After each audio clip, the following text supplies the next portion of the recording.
Assalamualaikum warahmatullahi wabarakatuh. Om Swastiastu, Namo Buddhaya, salam kebajikan. Sahabat-sahabat sekalian dimanapun juga berada, menarik dari Bang Kodari ya. Kali ini dia benar-benar marah dan hampir saja meninggalkan acara debat di Rakyat Bersuara, di mana Aiman Wicaksono sebagai pembawa acara dinilai tidak fair, yang selalu memotong pembicaraan daripada M. Kodari, dan terkesan membela Ray Rangkuti, yang memang posisi Ray Rangkuti dalam konteks apapun selalu menyalahkan Pak Jokowi, sehingga kelihatan keberpihakan daripada Aiman ini.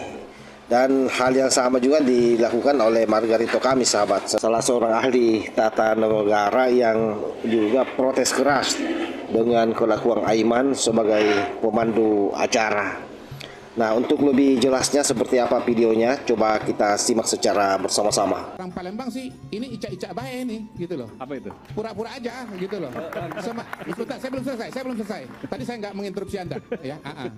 Ini waktunya durasinya panjang ya. Cara bersuara ini kan supaya nggak terlalu panjang poin-poinnya, silakan aja. Lo ya enggak dong. Tadi Anda membiarkan semua orang berbicara. Begitu saya Anda menghalangi saya berbicara. Silakan juga. Ini Bang Kodari selalu komplain. Enggak. Supaya tidak panjang. Anda sebagai wasit telah memperlakukan saya berbeda dengan narasumber yang lain. Tadi saya bilang mantap Bang Kodari. Saya merasa Anda tidak adil. Oke, soal silakan. Anda merasa adil itu perasaan Anda. Ya, saya merasa Anda tidak adil. Saya mempersilakan Mbak Andi loh. Kenapa Anda enggak diam kemudian membicarakan? Saya mempersilakan Mbak Andi tadi. Bukan Anda. Ya udah. Tadi Mahkamah Konstitusi. Kalau Anda diam, saya melanjutkan. Tapi Anda masih ngomong sama saya nggak akan. Silakan. Enggak, tadi saya menjelaskan. Saya selalu tenang, tapi kali ini saya keras. Oke, silakan. Ya. Silakan. Dan saya bisa keluar dari tempat ini. Ya. Enggak, jangan dong. Ya, jangan. Silakan. Ya, saya orang yang sabar, tetapi kalau kelewatan juga ya saya pulang aja, kan nggak ada susahnya kan begitu. Jangan baper dong, Bang. Enggak. Kita nggak bisa bilang nggak baper, ya kan, kita ini di sini hadir untuk menyampaikan suara. Substansinya apa, Bang? Gini loh, kalau saya berdebat dengan beliau-beliau itu no problem, tapi saya ini berdebat dengan Anda itu nggak masuk di akal buat saya. Lanjut, gue belum ngomong nih.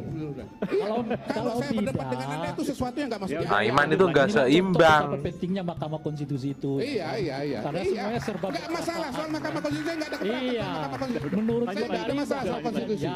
Saya nggak ada masalah soal Mahkamah Konstitusi. Siapa yang melarang ke Mahkamah Konstitusi? Nggak ada yang melarang. Aiman juga melaksanakan tugasnya sebagai moderator yang bisa juga meng-cut narasumber. Kan itu memang tugasnya dia juga. Iya, tapi dia nggak motong Anda, saya dipotong. Iya makanya. Saya bilang oleh tadi karena Bang itu, Andi, gini deh, saya mau melanjutkan, ya. Iya. Udah. Kalau dipotong dulu, saya bisa melanjutkan.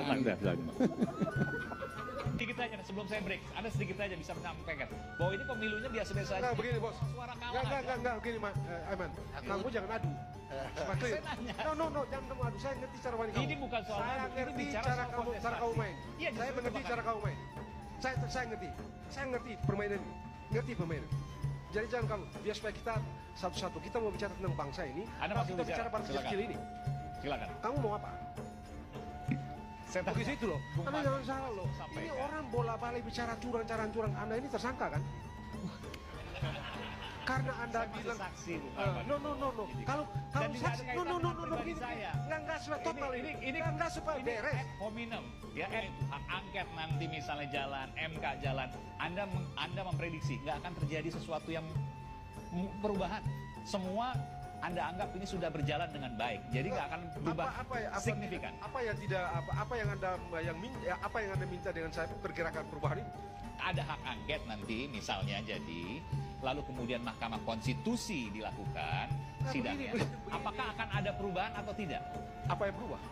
Hasilnya pemilu atau mungkin pemilu ulang? Nggak akan mungkin. Anda mau bicara sistem atau Anda berkelahi? Saya mau tanya sama Anda. Anda mau bicara sistem atau berkelahi? Saya bertanya itu, jawabannya apa? No. Anda mau bicara sistem. Kalau sistemnya begini, konstitusi bilang hasil Mahkamah Konstitusi. Kalau berkelahi misalnya? Berkelahi ya sudah, jalan-jalan, tidak pakai aturan. Siapa kuat dia menang. Anda mau itu? Ini maksudnya ekstra parlementer tadi, bukan? Pertanyaan saya. Kalau tidak itu Anda bicara konstitusi. Anda bicara Berkelahi itu maksudnya ekstra parlementer itu bagian dari. Tidak bisa Anda bicara konstitusi, Anda bicara undang-undang 7 2017. Anda suka atau tidak, senang atau tidak. Kalau Anda bicara undang itu kita berkelahi. Supaya yang kuat menang, yang kalah, yang kecil kalah, yang besar menang.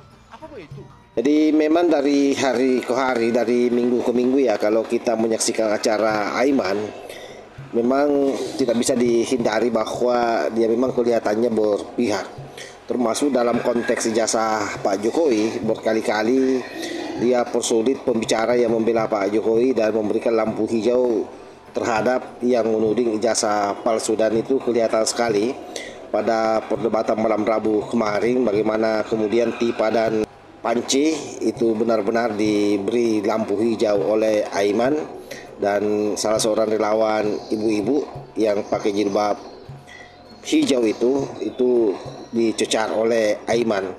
Begitupun sahabat Silvester yang hadir di sana ya, itu saya kira sudah sangat viral videonya bagaimana Aiman mencoba mendikte pengacara tersebut yang merupakan ketua Pradi Bersatu. Nah, oleh karena itu saya kira ini memang penting dilakukan oleh M. Kodari dan Margarito Kamis sebagai pelajaran buat Aiman. Dan lebih bagusnya lagi kalau orang-orang yang pernah berkiprah di partai politik itu harus dicabut sebenarnya dia punya sertifikasi sebagai wartawan atau pers. Kenapa? Karena apapun itu yang namanya orang sudah masuk dalam lingkaran politik pasti keberpihakannya akan ada, dan inilah yang dipertontonkan oleh Aiman. Oleh sebab itu kita berharap PWI ya itu tegas juga menyikapi hal-hal yang seperti ini, karena tentu ini ditonton oleh rakyat Indonesia dan betul-betul tidak menjadi tayangan yang mendidik, karena di satu sisi dia berpihak kepada pembicara lain, di sisi lain dia menindis pembicara lain, seperti yang dialami oleh Kodari di dalam video tersebut. Saya kira demikian. Wallahul muwaffiq ila aqwamit thoriq. Wassalamualaikum warahmatullahi wabarakatuh.